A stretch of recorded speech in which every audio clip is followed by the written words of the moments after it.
One of the great aspects of NHRA drag racing is the fact that the fans can get close to the action. Now you'll notice a lot of fans getting around the pit area when the cars warm up. Now there's different ways of warming up. The first thing I do when I get in is I'm going to make sure I got my ignition switch off.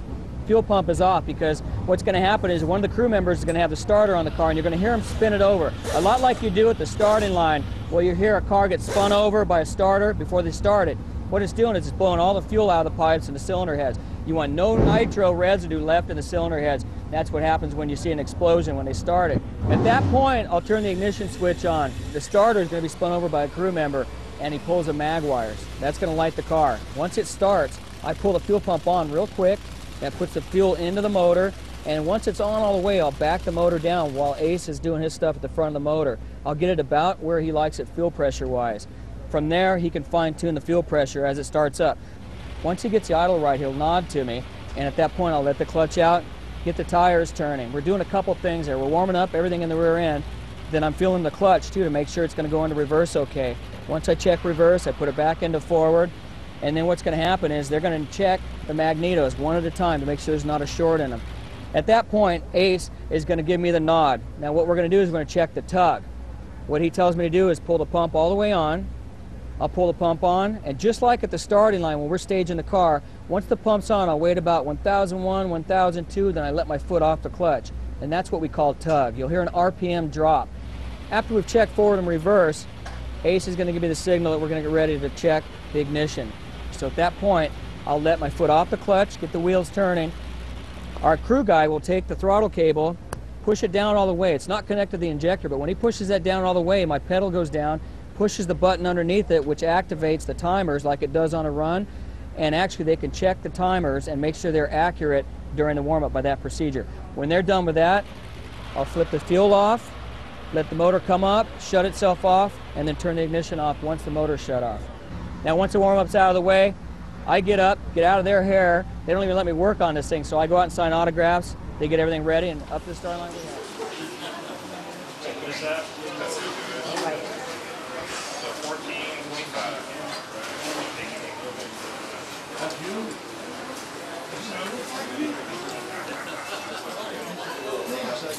Yes. Yes. Press conference they had. That's cool, man. Huh. Small My world. my friend Timmy Marshall was a photographer. Oh, yeah? And he'd take trips over. That's cool. Huh. What's your name again? Even Shirley, I worked for her. Oh, did you? Oh, I know her real well. Yeah. Yeah, I'm putting my book down about that. It's kind of handy. 67. And you've drag raced? When we used to drag race on the old airport. And nobody bothered you. You just go out there at night or anytime you wanted. What was your speeds? What'd you do? Oh, well, we were only dragging like bugs and maybe stock cars and stuff like that. Nothing real fancy like this. Oh, I know. I know. When I got into drag racing, I went up to with Jim Nielsen. He used to live here, and he had a funny car. It was alcohol funny. And then he wrecked that, so we went into nitromethane.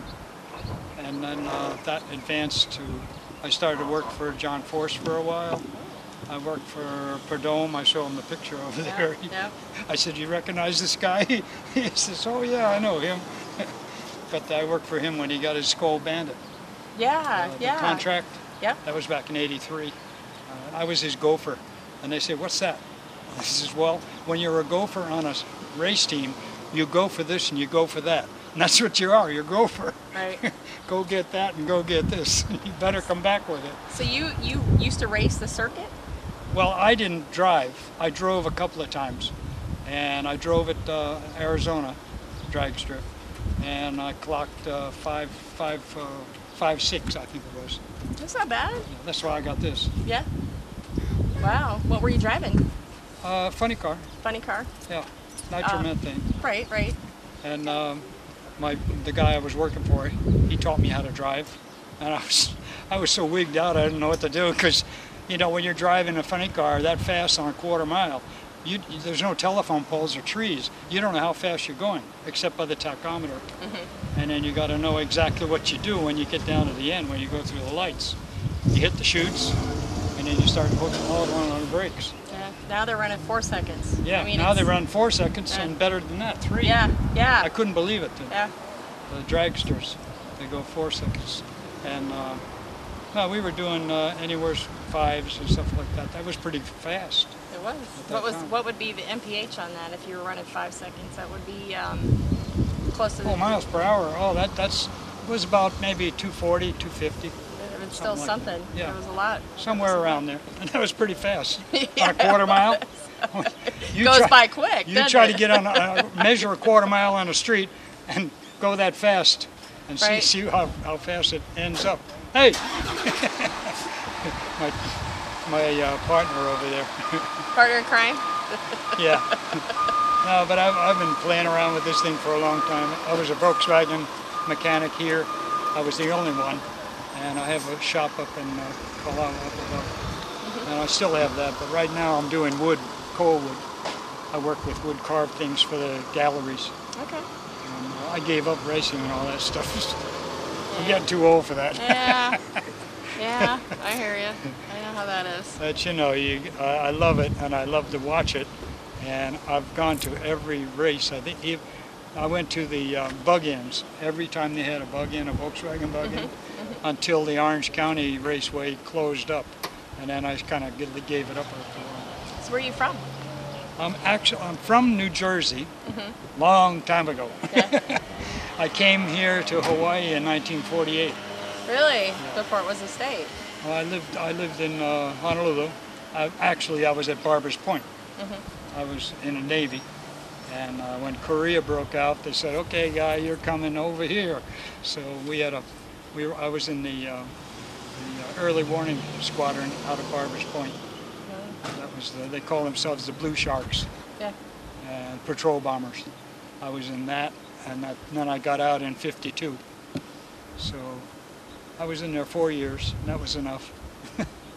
Yeah, I have 2 sons that are in the Navy. One's stationed in Oahu, and Yeah. the other one's in Washington. I loved so, it yeah. because I taught myself something besides being a nobody. You know, I taught myself to be a mechanic, to be whatever, you know, be versatile in things.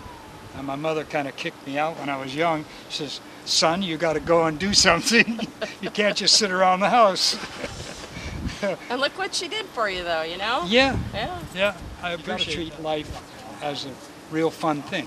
If you don't, you're going to be bummed out, you know? That's true. A lot of people walk around, they're all moody and everything. Hey, life is great. You just got to make it great, you know? Good advice. Have a great stay in Hawaii. Don't forget the Kona coffee. It's All been right. every stop I've been in Hawaii. It's been amazing. Good. The fans, even middle of the day, we've had appearances where fans came out, and it's unbelievable. It really makes you feel good. Awesome. Awesome. Well, thank you so much. Sure. All right, this is Trish Stoder reporting for KNHRA. Watching Talk Story.